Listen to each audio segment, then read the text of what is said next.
राजदीप जी ने अपनी किताब में शायद उस किस्से का जिक्र किया है या नहीं किया है कि एक अलाइंड पार्टनर जो उत्तर प्रदेश में आज 14 सीटों पर है और उनको 2014 में टिकट दिलाने का काम, गठबंधन कराने के काम के पीछे बहुत बड़ा एक राजदीप भी है।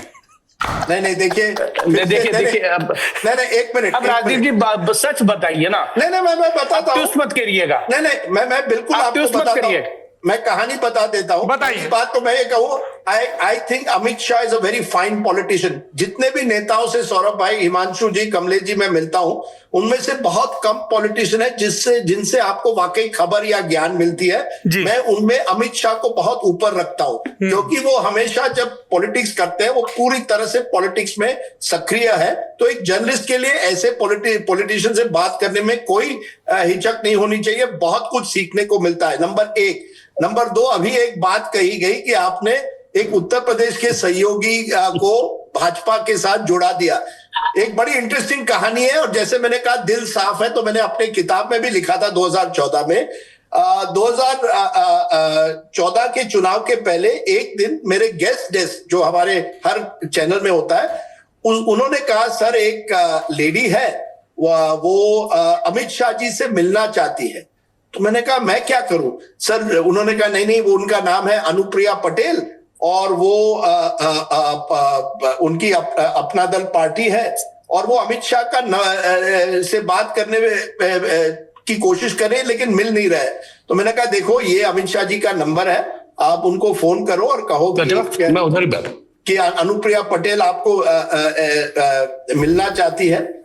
अगले दिन अनुप्रिया पटेल को अमित शाह जी ने अपॉइंटमेंट दिया और कुछ दिनों के बाद अपना दल एनडीए में शामिल हुआ। इसमें मेरा क्या हाथ है? मैंने किसी रिकमेंडेशन नहीं किया कि आप प्लीज अनुप्रिया पटेल को एनडीए में लीजिए। मैं बताता हूं हिमांशु, एक सेकंड, मैं बताता हूं क्या हाथ है। हाथ ये है राजदीप जी कि हिमांशु आपको तंग कर रहे थे और उसके पीछे एक सात्विक लालच था। नेता नगरी का उद्देश्य ये होता है कि दर्शकों को ये समझ में आए कि बंद कमरों के पीछे पॉलिटिक्स कैसी होती है, और उसमें पत्रकार की सिर्फ इतनी भूमिका होती है, क्योंकि हम सब दलों के नेताओं से मिलते हैं कि आप किसी को किसी से कनेक्ट कराना, हम जरिया हैं। अब उन्होंने जाहिर सी बात है जब अपना दल और भाजपा साथ बैठे होंगे, उन्होंने पॉलिटिकल अर्थमेटिक देखी होगी, कास्ट कॉम्बिनेशन देखा होगा, किन एरियाज में क्या फायदा है, किसी पत्रकार के कहने से थोड़ी ना हो जाएगा। 100% बिल्कुल सही आपने कहा, और यही मैं कह रहा हूं कि हम ये जो आपको ट्रोल आज इस हफ्ते कर रहे हैं ये बेवकूफ लोग हैं, क्योंकि ये नहीं जानते कि असली पत्रकार वो होता है जो हर नेता के साथ एक तरह से एक संबंध रखता है जहां उनको इंफॉर्मेशन मिले। मैंने हमेशा हर नेता के साथ अच्छे संबंध रखने की कोशिश की ताकि इंफॉर्मेशन मिले।